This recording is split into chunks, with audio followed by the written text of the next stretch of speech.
Mark is a geologist and a geostatistician. You can come, Mark, don't worry. Join me. With over 10 years on operation experience in WA, goldfields, exploration, open pit, and underground mining. But another 15 years of mineral resource estimation, senior geological management, and consulting roles. Has spent the last 7 years working with IGO's Technical Service Group. His experience has covered many commodities over the years, most recently focused on nickel, copper, cobalt, and nickel. Go for it, Mark. Thanks. Thank you. Thanks for that introduction, Bruno. And thanks for Datamine for the invitation to present today, and along with a very good excuse for a day out of the office. I'd also like to thank IGO's management for giving me the permission to present some real IGO data as some context to some of the slides I'll be presenting in the next 25 minutes or so. There's a minute of background to today's presentation. Oscar Rondon, where are you, Oscar? Rang me up a couple of months ago and asked me whether I'd like to present to you today on any topic I might like, where I've used Datamine and Supervisor to good effect.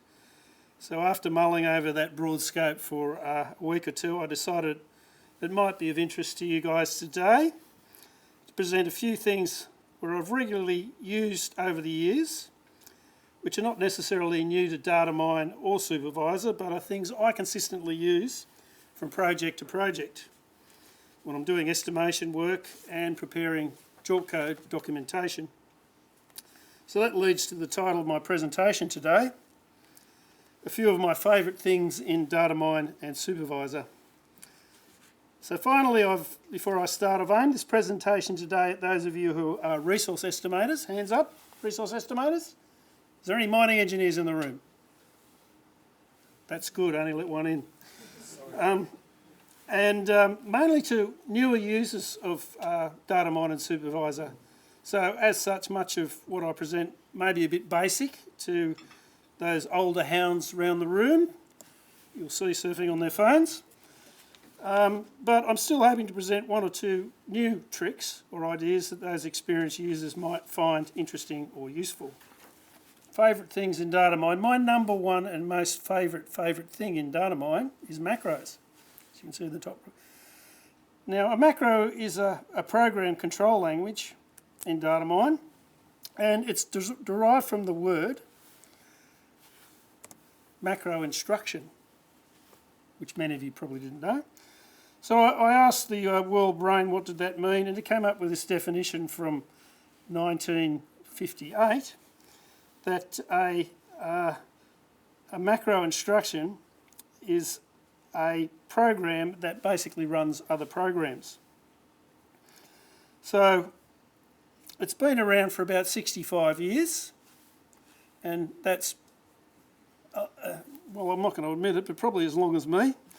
And it was interesting in the talks today to see that we've actually come full circle and scripting has become a thing again.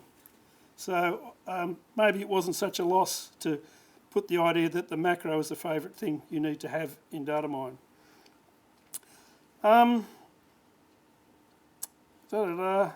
Now, because mineral resource estimation work today involves lots of repeating steps, and I've been playing with AI as well, both in a single estimation task and from one estimate to the next, I consider a macro script is a must for resource estimators who are using Datamine. And I'm sorry, Joe, importing tabs and all that thing are great, but if you're doing resource estimation, you need to learn how to use macros.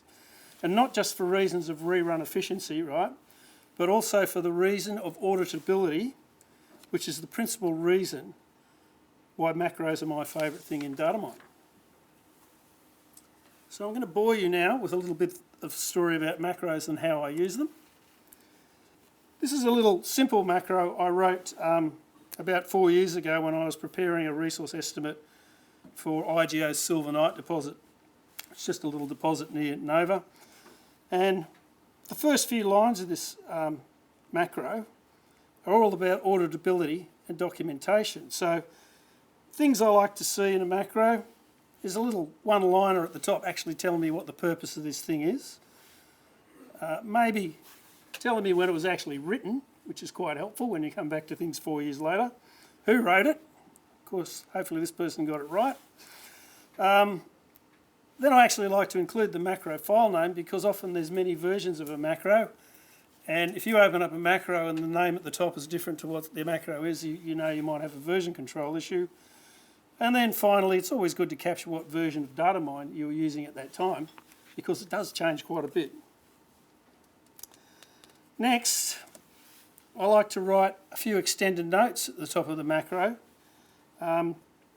in the header, describing in a bit more detail what the purpose might be.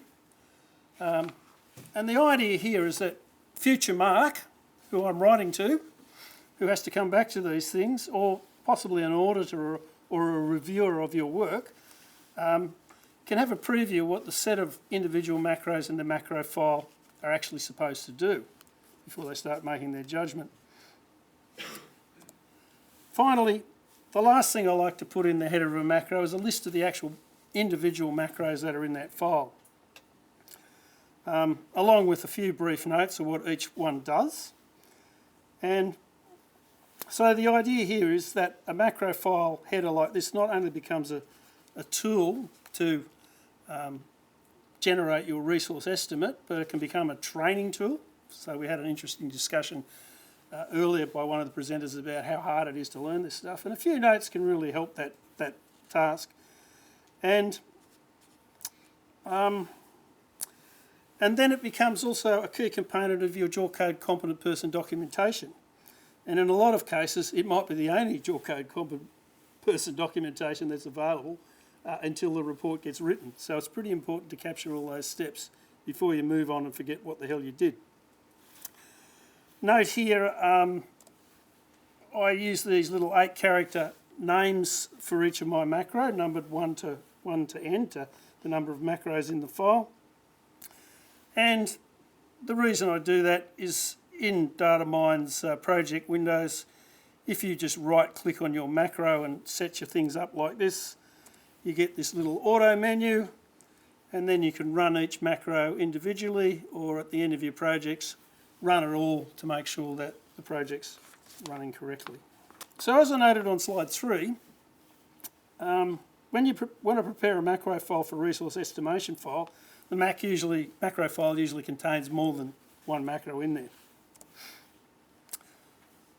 This is the start of the first macro from that silver night example I gave you previously, that I prepared back in 2020, and it's written to import the drill hole component text files into Datamine tables, then make a static drill hole file from those tables, and then finally clip the resulting drill hole file to a 2D estimation area. So, little note just to explain what the hell that macro is going to do. And here again, I'm attempting to emphasise the idea that a macro file in Datamine can be not only a method of estimation process, but also a JAWS Code documentation repository, which is going to become increasingly important with our next JAWS Code, which I believe we're talking about later today. For example, in this macro note to future Mark again, or an estimator or an auditor or someone trying to learn what the thing's doing, I've got some details here about the provenance of the data for the resource estimate. So I'm sort of saying where the data came from, what database and so on. And this is always the first critical breadcrumb, as I say it, in the audit trail of any digital resource estimation model. You need to know where the data's come from, and that recommendation about linking to an active database, never do that in resource estimation. You need to know where the data's come from, and it needs to have not changed for that resource estimate. The other thing is I always like to capture in the macro notes at the header there of an individual macro what all the key input files are. And this is always a bit of a treasure hunt I've found when trying to audit a resource estimate, is what files did you use and what do they mean. Best to stick them in the macro so you, future Mark, can remember that, and also an auditor and a reviewer can work that out. In this case here, I've also included some details of what key field names are in those files. And again, harping on the point about this being more than just a macro but a source and record of your documentation. Why does it say 180? That's throwing me out. Right, the next thing I like to capture in each individual macro in a Mac file is a listing of what the steps in the macro do. So quite often you'll go into a macro and someone's written all the code, and again, an auditor or a new user has got to struggle through and decode all that. So give them a list of what they expect to find the macro to do. So for example here, this is the first 4 steps of this relatively simple macro. It's macro 1, so I've used numbers 100 to 107 or something in this one, I can't remember. So the second macro, so I'll use 200 on, third macro 300 and so on. And the idea here is that this hash, which is a comment mark and an integer number, gives you a little tool to search through your macro to find a step if something's fallen over and it hasn't worked, okay? Give future Mark or future whatever your name is a chance to work out what the hell you did 4 years later when you come back to these things. I also like to stick any file name I use in square brackets, because even temporary ones, because they're quite hard to find when you're weaving your way through a macro. So if you do something like that, it just gives you a nudge that pops out, and it helps you not only in debugging your code, but it provides a nudge to an auditor or reviewer who might be tracing the inputs and outputs and trying to work out what the hell the file names were used and what do these temporary files really mean. The last thing I always like to see in a listing of macros, this one actually had 13 steps, which is not good, I'm a superstitious person. Always put a step in to clean up the trash, okay? That way, once you've done your final run through all your macros, you're only left with the key files that you actually need, and I'm sure many of you have gone to the directory that someone's run and just thought, what are all these files? What do they mean? So take out the trash and always include that as a step in your macro. Oh, I got a yay. Thank you. Who was that? Hand up. The other thing I always recommend to include is capture a timestamp in your macro run, because it's very useful for reasons I'll explain on the next slide. So at the end of each step in a macro, I also like to interweave some custom notes amongst the progress messages that Datamine automatically reports to the command window. Now, a lot of people might just ignore those, but that's actually a pretty useful thing from a resource estimation and audit process. So here's again a simple example from this Silver Knight 2020 resource estimate, step 101, so I know where I am in the process. This example creates a temporary Datamine table using the IMP fill process to import a CSV file. And then after this process is executed, you can see at this step here, I capture a time variable. And the reason I do this is that with these echo commands further down the page, I can get a little report in the output window which tells me what file I created, when I created it, and what date. Now the motivation in doing this is that after you've run all the steps in the macro and make sure the damn thing works, which is always a challenge in itself, it's a simple matter to just copy all that into a text file, and then you have a log file with date and time stamps of each step being successfully executed, which you can then have as proof that the bonus, that the thing has worked. There's a bit of a bonus in that it also captures the Datamine version that you ran that macro and a list of all the macros that were in that file. So in order to can sort of see when it was run, what Datamine version you ran and which macro you ran.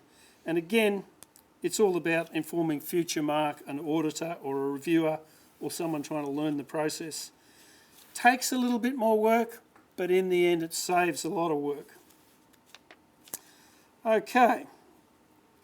Now, I could talk much more about the reasons why macros are my favourite thing, but the suggestion to use a macro script as a JORC code documentation store, an audit trail and training tool is the main point I wanted to make to you today.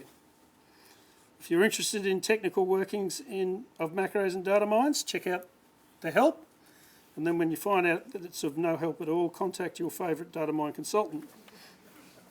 So, enough of my love affair with macros.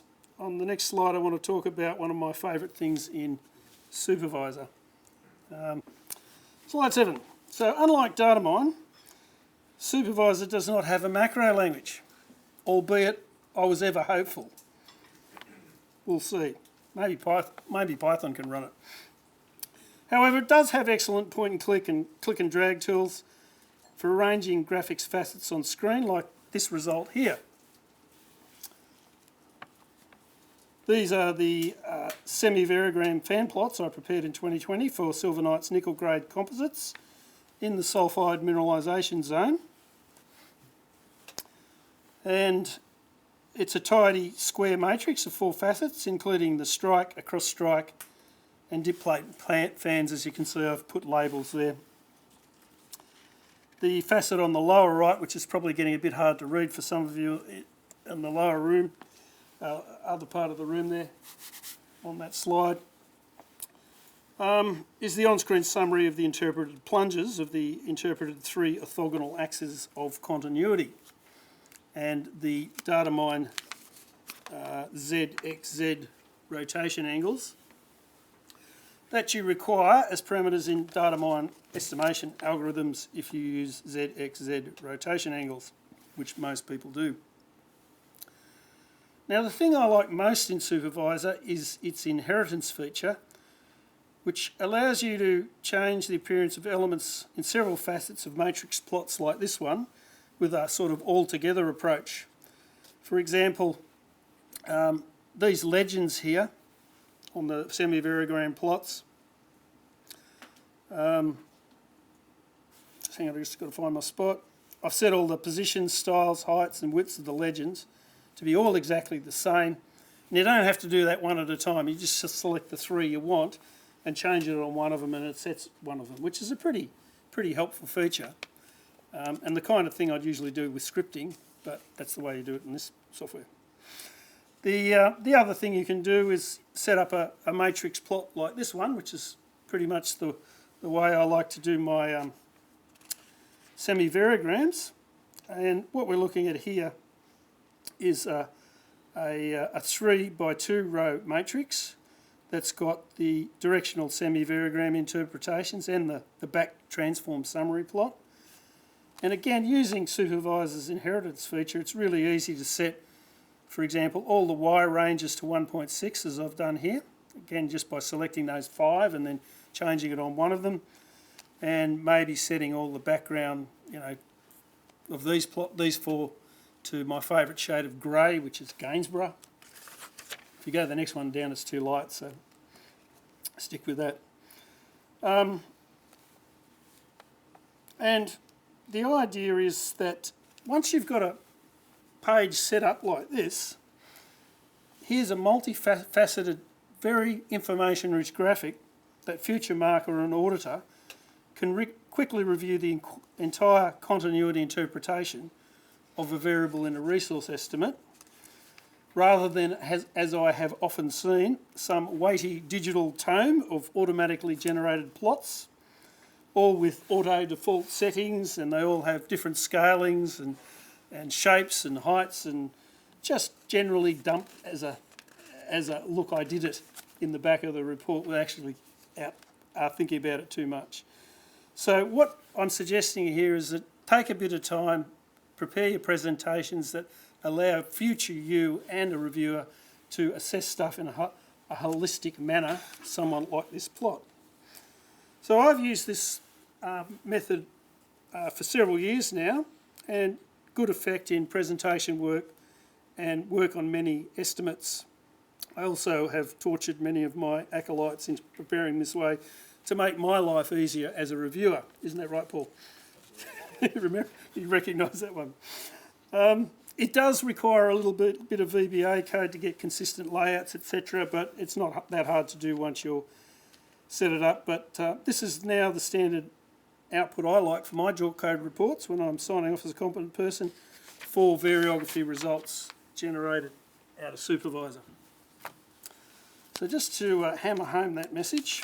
So this is a GIF animation of the modelling results for Nova Bollinger in 2020. You probably did a lot of this, Paul. Using the layout that I suggested on the previous slide.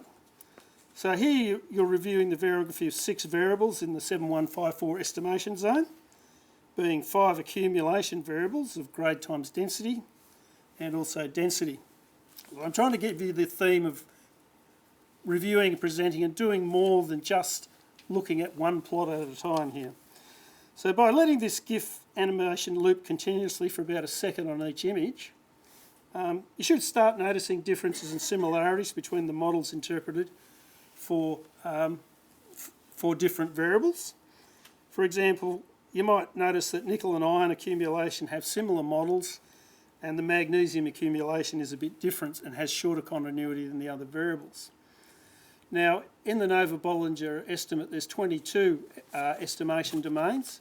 So to actually go and review all those variograms doesn't take a lot of time once you've set them up like this. And in fact, you can put multiple of them on a page and be reviewing 3 or 4 domains of similar origin at the same time.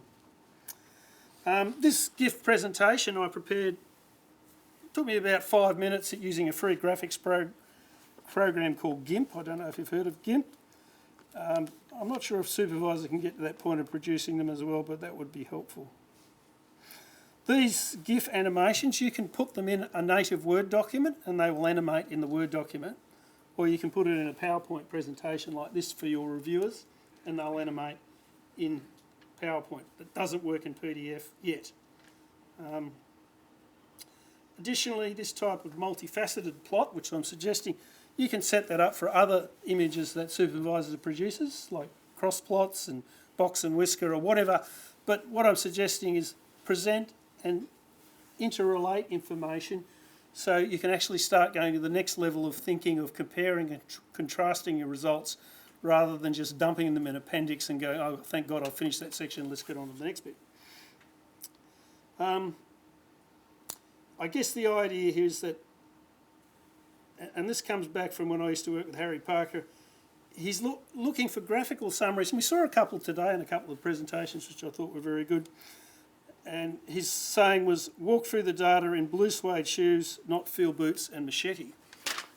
Another thing I like about Supervisor is having the ability to export the semi-variogram model parameters to a simple text file like this. And I think we had a discussion, comment in the previous talk about how that's helpful getting stuff in and out of macros. Once you've got it into a simple text file like this, I can edit the structure, adding or removing fields. One of the things I like to check is that I always model 3 semi-variogram structures, so I want to make sure they actually sum to 1, which Supervisor doesn't always do, but at least you can find out that is the case. And the other thing is you can add a field as part of your audit trail process as to where the hell your variogram parameters came from, again along this theme of documentation, telling future mark or a reviewer or an auditor what that might be. Here it's all about the provenance of the variogram parameters that were used in some block kriging estimates. And again, we saw this earlier today, it's a simple matter to just take stuff out of a spreadsheet and copy and paste it into your macro, and then you can see, oh, I'll use the red thing because you guys are up the other end of the room, you can see that provides my audit trail link from macro back to source file, back to Supervisor. These links are important and they're broken. It can be a real pain, especially when you're looking at it several years later. Another advantage of having the semi-variogram parameters exported from Supervisor to a text file, and some other things, is that I can then use this export in some of my other favourite programs, like R. To read the text file and prepare some information-dense graphical summary of the semi-variogram modelling results like this. Depict the semi-variogram model sill contributions for the Silvernight 2020 estimate. So rather than having a very long table of semi-variogram parameters, we've got each of the estimation zones here. On this axis we've got each of the variables estimated, and the colour codes represent the sill contributions of the nugget and the three models. So at a glance you can quickly visually check the consistency or not of the semi-variogram modelling between the different estimation variables across the columns, or between the same variable across the rows. So this plot has an information density of 3 by 6 by 4, 72 items of data, and as I said, a single graphic rather than the TLDR, too long didn't read table that often appears in many resource estimation reports. When you have many estimation zones to consider in your JORC documentation, I find this is useful to include in the body of the report, and then you put all the detail like the previous presentation I gave with the GIFs in the appendices. So if someone sees something in here that triggers their interest that needs more investigation, they can then go to the appendice, and if they're happy with what they see here, they can move on. This plot here is a second example looking at the ranges. So we've increased the information density even more again. Here we have each estimation zone down here. Then we have minor, major, semi-major axis, and then we've got the three ranges of the different variogram structures that were modelled for this deposit. And this is just for three zones. This works pretty well up to about 15 or 20 as well. Doesn't matter if they're small, your brain still takes it in. So I'm looking at an information density here of about 152 items as opposed to 72 on the last one. So I found this type of graphic, and the one previously is it forces you to think about what those parameters actually mean and what you've modelled, rather than just, again, as I say, dump them into a table and dump them in the page. You can start to compare and contrast, and hopefully you start, teasing out some reasonably sensible comments about what your variography modelling was. And again, as a message to future Mark or an auditor or a reviewer, you're starting to demonstrate that you're thinking about what you're doing rather than just doing what you're doing, okay, taking it to that next level. Those two plots I've shown you previously would go into the report, and then the comments would go proximal to those, and a reviewer of the report should get a pretty good idea of what your variography modelling was all about, hopefully in a couple of pages. Okay, so I've got many other favourite things I'd like to show you in Datamine and Supervisor, but I've nearly used up my allotted time for today. So in the next few minutes I'll try and recap the main messages of the few things I've presented in the last 25 minutes or so. Firstly, I think that a Datamine macro can and should be used as a repository for JORC code documentation of mineral resource estimation work, particularly where Datamine's used. By interweaving key documentation items in your macro, and also in an output and capturing a log, it's a highly useful document for an auditor and a reviewer, even one who might not understand Datamine. They just can go through and read your comments and understand broadly what the program's doing. Not to mention the fact they're a highly efficient way of dealing with the many repetitive steps that you always encounter in resource estimation work.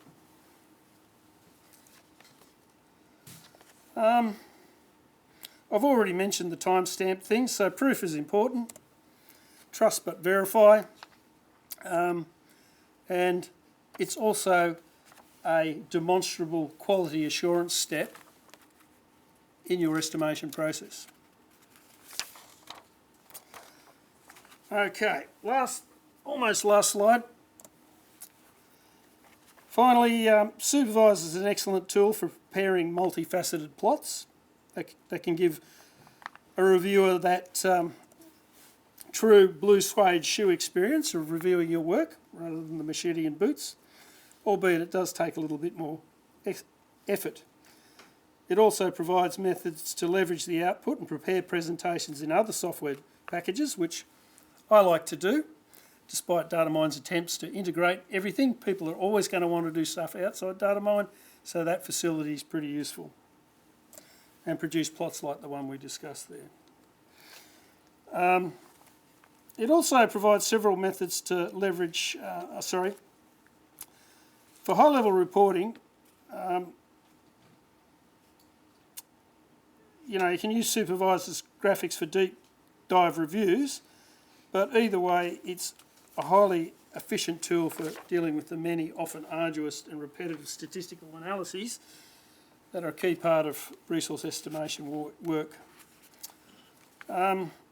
Finally, Supervisor's results can be integrated with Datamine macros in its 3D graphic to good effects to explain complex relationships.